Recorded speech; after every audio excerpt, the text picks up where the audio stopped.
Depuis l'âge de 20 ans, j'utilise toujours la même brosse soufflante, la Babyliss, qu'on trouve sur Amazon à 39 €. Et aujourd'hui, j'ai reçu un cadeau, le nouveau Dyson Airwrap ID. Ça fait 2 semaines que je l'ai à la maison, j'avais tellement hâte de l'ouvrir, mais surtout hâte de tester la brosse soufflante. Je vous ai dit, depuis l'âge de 20 ans, j'utilise la même brosse soufflante. Là, j'en ai 39 et il était vraiment temps que je change. Merci aux Sista qui ont eu pitié de moi et de ma Babyliss. En plus, moi, je suis le genre de personne, quand j'ai un accessoire que je kiffe, je change pas. Je rachète toujours le même. Bon, je vous cache pas qu'au début, j'étais pas trop convaincue. Je me suis dit, attends, je vais tester sur une mèche, voir ce que ça donne. Alors, en ce moment, mes cheveux sont fatigués de chez Fatigué.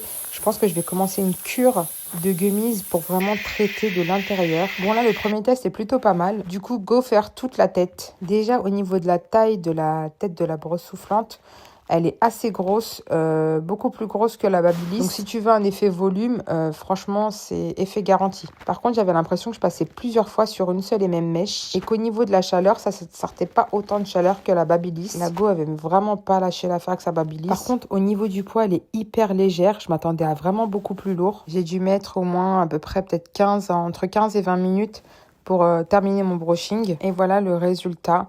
Alors, ce que j'ai apprécié, c'est le léger mouvement au niveau des pointes. Comme l'embout est assez large, ça te donne un petit volume au-dessus. Mes cheveux étaient brillants aussi, donc c'est validé. J'essaierai de vous faire une prochaine vidéo en testant les embouts pour faire les boucles. Qui c'est qui est parti à Disney, qui a pas pris de bonnet, qui va tuer son brushing?